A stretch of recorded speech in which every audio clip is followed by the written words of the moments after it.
Hey guys, welcome back to Feeling Twisty. This is Mike, and I'm really glad you're here.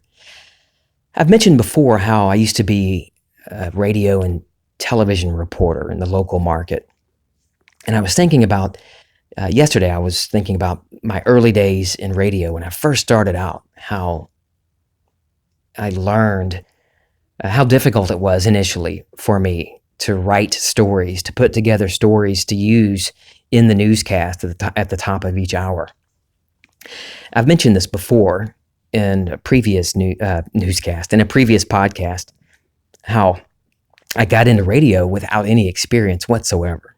I had graduated with a teaching degree, and at the time I was working as a claims adjuster for an insurance company. So no practical experience or training in journalism. But I had decided what I wanted to do was to be on the radio as a reporter. And I've talked about it before. I may talk about it again some other time. But so today I want to talk about there as a reporter and what I was thinking in the process of learning how to be a good reporter and then a news anchor. And initially, I didn't know. They hired me.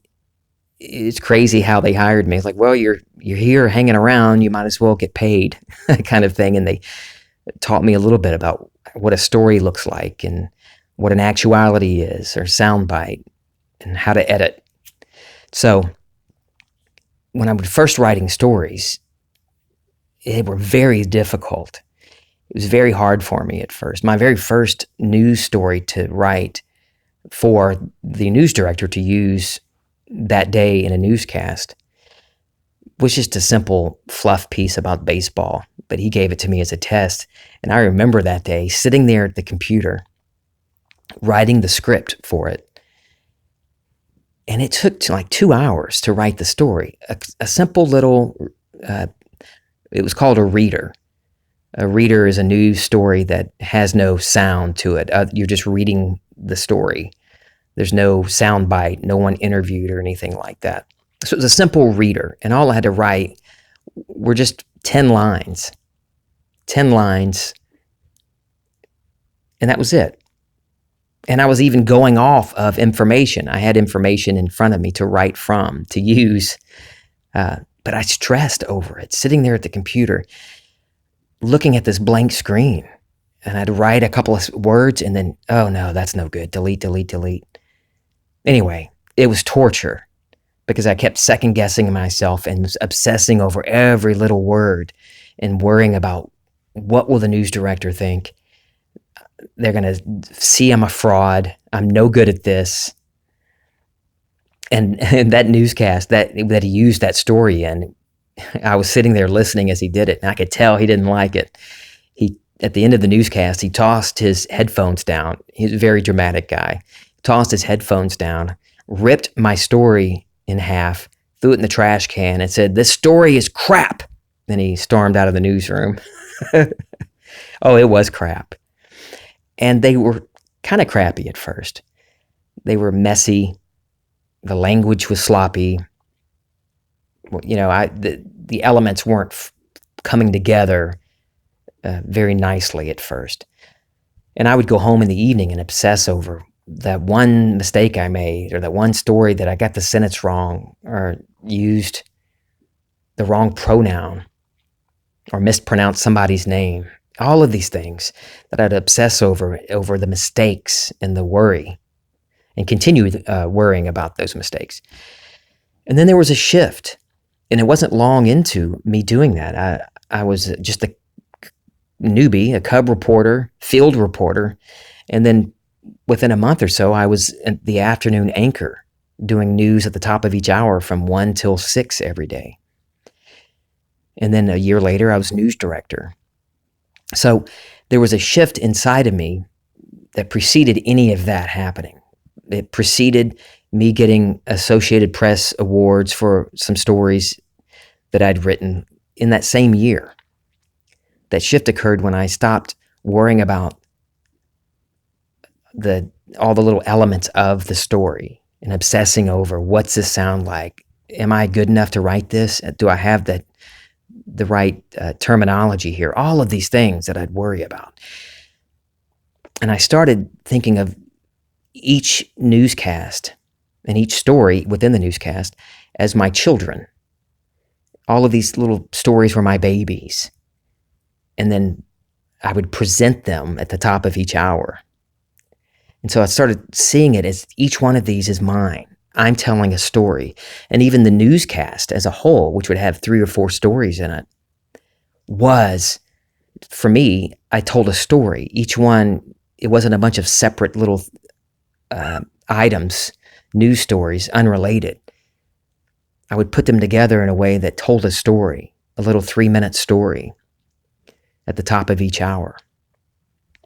So I started seeing it from the end, and I didn't realize what I was doing. I had read some Joseph Murphy, which is what, had gotten me to the point of imagining myself in the newsroom before I even had gotten hired. But I hadn't heard of Neville Goddard or anything about living in the end or anything like this. But I was doing that. I was seeing each newscast from the end of it, and each story. What's the story I want to tell? What do I want the listeners to hear at the top of this hour? And when I started going from the end, starting there with my end in mind, the elements came together. The words flowed. Everything came together naturally. And then I became the news anchor. I dwelled in the state of news anchor, and it became natural to me, and everything changed. That could be a whole nother topic, talking about the state, how I moved into the state. Actually, I was already in the state of news anchor in consciousness, but then I became the news anchor in the physical world. And then, the state does dictate the reactions and your thoughts and how people treat you and how you treat people and all of these things. But I'm not going to get into that today. I just want to talk about the connection, how I noticed how I treated becoming a reporter and shifting, and how things became natural to me. And it was fluid. There was a flow to each news hour, and there was a flow to the whole state of news anchor on how I saw everything and how I reacted. I didn't stop to worry about the elements. What's it like to be a news anchor? What do I need to do now? When things happened, I reacted from the state of news anchor, and everything became natural to me. I'm not saying every newscast was perfect, but that's the cool thing. Instead of obsessing over it and worrying about, oh, it's awful, that was awful, what are they going to think? The listeners are going to think I'm no good. I shifted from that into this new state and this flow, this rhythm. And so if there was a newscast, a story within a newscast I wanted to change, no problem. I have an hour to get it done, to tweak some words, maybe get a different soundbite, no problem. The same misspellings and mispronunciations occurred, not as frequently, but they still occurred, but I didn't freak out about it. All right, let's edit this. Here we go, serve it back up at the top of the next hour. And I noticed when I initially started diving into Neville and all of his teachings and all of this stuff he's saying about consciousness is the only reality, and you're all imagination, and what you imagine yourself to be and experience is what you experience in this physical world. And so I started really exploring, but I was the same feelings, the same thing that occurred to me when I started as a reporter, occurred to me with this too. I would worry about getting each thought right when I'm doing my imaginal scene or my sessions, my meditation. I would come up with an image, put myself in that image, and feel the reality of my wish fulfilled. But then I'd immediately start worrying about, did I say it right? Did I think it right? Was that really the right feeling? Oh, maybe I should try this instead. Oh, what does that scene imply? I was getting it all reversed and worrying about all these things. But it was the same self-doubt and worry that I experienced when I started as a reporter. How can this be? how can I get this right? I've never done this before. They're going to see I'm a fraud. And even though I was healed, even though I did that effortlessly, I still started doubting myself. Like, well, that was too easy. There must be something else I need to learn. And so the self-doubt and the worry, what Neville calls the mental diet, that's part of it. That even though I was doing these imaginal scenes, these little creations, my little babies in imagination, for those few minutes each day, I would go about my day worrying about it. Did I say it right? I don't know. It doesn't feel right. It didn't sound good. Maybe I should redo it. And then lay awake at night worrying about it, just like I did over my little news babies, my news stories.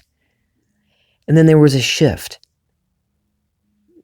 The same way as when I was a reporter, there was a shift where the worrying and the fear lessened and lessened, and the rhythm and the flow of my imagination, my consciousness got smoother. I tapped into it and noticed it and became more aware of my mental diet and my doubts and my worries and my reactions to things about me. And then it got easier to start noticing and to really start understanding that when Neville talks about consciousness, who and what you're conscious of being is your reality. It's not just your reality, for the 5 minutes or 30 minutes or an hour you meditate, or wherever you do your imaginings. It's not just in those moments. You can't just let that feeling go and go back to the fear and the doubt and the reacting to what you see on the outside. You start to notice. I started noticing the flow of the day and how my consciousness is the flow, that I'm aware of the flow. My awareness is observes the flow, and I'm aware of being Mike in this body. And you start to notice it. I know you do. I know you will if you haven't, because I have. I started noticing the flow and how I am not the circumstances. I'm not even me. I'm not this body. All of this is within my consciousness. I'm conscious of being Mike, and I'm conscious of being a parent and a husband. But I'm so much more than that. And I notice the flow of my consciousness. And the more you do it, the more you relax and drop the worry and pull up that confidence in yourself, you'll notice it too. You'll start to notice how you're reacting, and you'll be able to immediately take the meaning out of that circumstance and not judge yourself for what you previously thought of as a mistake or a bad reaction. Take the judgment out. For me, when I stopped judging it, remove judgment, I remove meaning. And then I remove that limit. That doesn't limit me anymore because I'm not judging it. I'm not giving it any meaning. You're not just going with the flow, but you are the flow, and the flow is you. And you can observe it. You can even start to notice. Decide you want to start to notice. You start to notice the flow of your day, of your consciousness, and what you're experiencing. And all this is intermingling, and it's all one. But you, the observer, you're outside of that as well. And when you start to notice that who you really are is outside of what you think you are. You're not just you trying to manifest cool things in your life or be a better person or whatever you want. You're also this awareness outside of that. And you start to notice, oh, I can really, really experience anything I want. Yeah, you can. It's beautiful. Things become so much more natural. How you react and how you respond to things when things pop up. For example, yesterday, I was washing dishes, thinking about this podcast, thinking about using my radio days as an example. And I was in the middle of washing one of those big Ninja blenders with all the sharp blades. And I wasn't paying attention, and my hand slipped off the sponge, and my finger went right down onto one of the blades. And the blade went perfectly between my fingernail and my finger. And I looked at it, and that's a nice cut. So I switched the water to cold water and kind of ran it under that as I stood there, and I immediately just imagined, now this is just a symbol because I was thinking about radio and thinking about me being back in radio in front of the control board with all the knobs and the levels and all these things to control audio levels. So that was on my mind already. So I'm standing there at the sink with the water running, and I imagine an audio level, a little knob with numbers on it. But for me at that moment, those numbers meant levels of pain. And so I turned the knob from 3, 2, 1, 0, just like that. And as I did it, I felt the pain subside. And I got to 0, and there was no more pain. And as I'm standing there, knowing I don't want just no pain, I want it to be gone completely, I just stood there, imagined telling you guys about this, about the healing. All this happened in about 5-10 seconds. And I looked down at my finger, and where there was a bloody line, there was just a pink line. No wound, just a remnants of a wound, as if it had been healing for a week. And then within a couple of hours, you couldn't see the pink line anymore. And by last night, there was no sensation at all, no feeling of a prior injury, those little twinges of like there was a bruise there or something. It was completely healed. No slice at all, no wound, no blood, no pain at all. And what I'm getting at is that kind of thing becomes natural to you. What I would have done in the past, I would have, wrapped it up real quick, waited until I calmed down, and then possibly even, I'm not sure if I would have tried, but later that night or later at some point, imagined it healed or revised the whole situation where I'm standing there and imagining washing the Ninja again, and I just feel a little tap on the fingernail from the blade, to where it doesn't really happen. There's all these things I could have done, and they would have worked. But I just noticed right there's the perfect opportunity to do it. And I know you can do this too. Because I was like king of obsessing over every little fault and every worry and doubt and second guessing myself constantly. Oh, I was good at it. So if I can come to this point, I know you can.